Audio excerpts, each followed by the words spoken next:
président depuis le 14 mai 2017, mais qui a permis à Emmanuel Macron de monter sur le trône? Eh bien vous, ceux qui ont gentiment voté pour lui. Enfin soi-disant. Soi-disant car lorsque on se renseigne par-ci, par-là, on s'aperçoit que personne n'a voté pour le roi. Et pourtant, on avait prévenu. Mesdames, bonjour. Bonjour. Vous soutenez Macron? Absolument. Et pourquoi? Mais parce qu'il est beau, voyons. C'est un beau gosse. D'accord. Non, mais il incarne le frais, le renouveau et tout ça. Le renouveau, c'est-à-dire? C'est-à-dire, c'est pas un vieux de 70 ans qui se présente et qui est bientôt à la retraite. C'est-à-dire que c'est quelqu'un de même pas à 40 ans et voilà. Qui a fait partie du gouvernement de François Hollande. Exactement. Là, Et c'est pas un problème. En fait, c'est une sorte de nouvelle vision, quoi. C'est quoi cette vision? Cette vision, c'est de rassembler des gens qui sont pas forcément d'accord. Ça veut pas forcément dire que c'est flou. Et rassembler sur quelles idées alors? Quelles sont les idées? Quelles sont les idées, je dirais, de nous? Julien, quelles sont les idées d'Emmanuel Macron? Moi je réponds pas. On verra là au meeting. D'accord, donc en fait vous savez pas. Bah si, je sais, mais j'ai pas très envie de parler. D'accord. Merci beaucoup. Merci. Bon meeting à vous. Merci. Je vais chercher les idées d'Emmanuel Macron. Cherchez-les bien. Vous allez les trouver rapidement, je pense. J'espère, j'ai un doute. Bonjour monsieur. Quelles sont les idées d'Emmanuel Macron? J'en sais rien. Vous savez pas? Non. Quelles sont les idées d'Emmanuel Macron? C'est une obligation? Non, pas du tout. Allez-y, allez-y. Les idées d'Emmanuel Macron. On est là? Non, pas moi. C'est à toi qu'on pose la question. Bah elles sont bien. Quelles sont les idées politiques qu'il défend, concrètement? Très bonne question. Je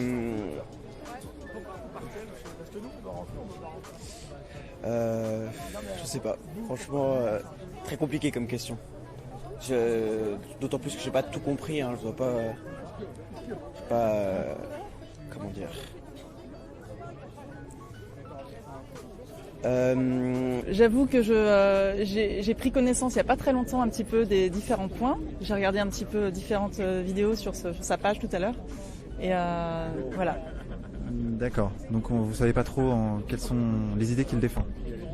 Si, dans les grandes lignes. Mais Alors, dites-moi, ces grandes lignes, c'est quoi? On avait prévenu que c'était une erreur. Sortie de nulle part, poussée par les médias et surtout conseillé par Monsieur Attali, le Palpatine de France. Mais donc c'est vrai que je suis très, très proche d'Emmanuel, c'est un garçon très brillant. J'ai eu le privilège dans ma vie d'être en situation de mettre le pied à l'étrier à pas mal de jeunes. Je crois qu'Emmanuel Macron a tout à fait le talent pour être un présidentiable un jour. Et Emmanuel est un ami très proche. Je suis très fier d'avoir été à l'origine de sa carrière. Et c'est un homme très intéressant. Et je suis convaincu qu'il sera un jour président de la République. Mais regardons son CV de plus près. On s'attardera sur 2 points essentiels. Le premier, haut fonctionnaire, et le deuxième, banquier de la banque Rothschild. Commençons par haut fonctionnaire.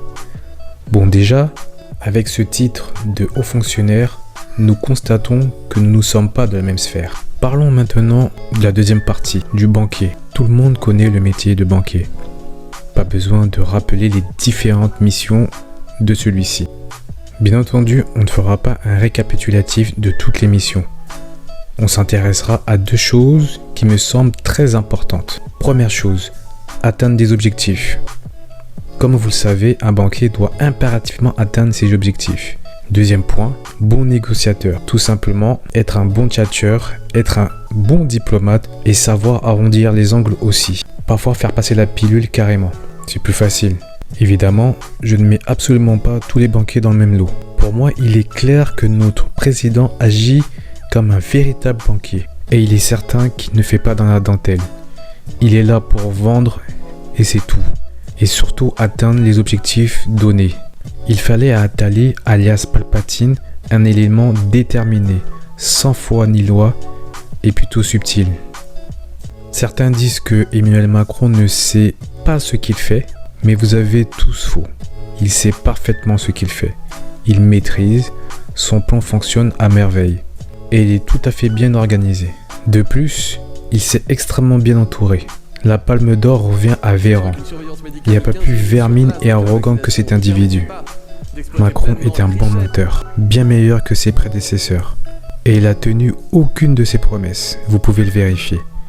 Par contre, il a tenu ses promesses auprès de ses créanciers. Il vous a regardé dans les yeux en vous promettant du changement. Il vous a regardé dans les yeux en vous serrant la main, vous promettant du changement. Mais rien n'a été fait. Mais sincèrement, comment pouvez-vous faire confiance à cet individu? Il n'a fait que de mentir depuis le début. C'est un individu au sang froid, capable de vous poignarder tout en vous souriant. Pour preuve, la quantité d'éborgnés et de mutilés sous son règne est affligeant. Un dictateur noir africain n'aurait sans doute pas fait mieux. D'ailleurs, il aurait été destitué par les sauveurs occidentaux si ça avait été lui qui avait fait la même chose. Mais ce règne, il le doit aussi à ses pantins préférés. Avec l'affaire Benalla, Emmanuel Macron a démontré à quel point il marche sur le peuple. En gros, il en a rien à foutre. Cerise sur le gâteau, le Covid-19 est arrivé. Et je pense que sa dernière mission est la vaccination. En particulier les personnes âgées. Moins de retraite, plus d'économie. Je me suis toujours demandé pour quelle raison un ancien banquier de ce standing, qu'est-ce qu'il a à gagner et qui gagnait sans doute mieux, voudrait perdre son temps en tant que président. Le pouvoir, l'argent, ce qui est sûr est que Emmanuel Macron apporte une autre façon de faire. Et que ça marche. Le petit plus du banquier, quoi. Emmanuel Macron dénigre le peuple. Il l'a souvent démontré.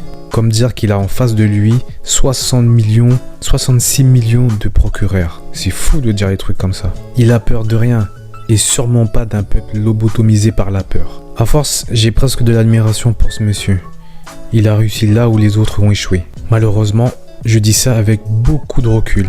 Malgré une colère présente. Je vois beaucoup de manifestations dites pacifiques, ce qui n'apporte rien à part des mains et des yeux mutilés. D'ailleurs, une marche pacifique, faudra m'expliquer ce que cela veut dire. Mais pendant que toute la France vient se promener sur Paris en faisant des marches pacifiques, soi-disant, des gens meurent, des gens stressent, des gens mettent la clé sous la porte, se suicident et j'en passe.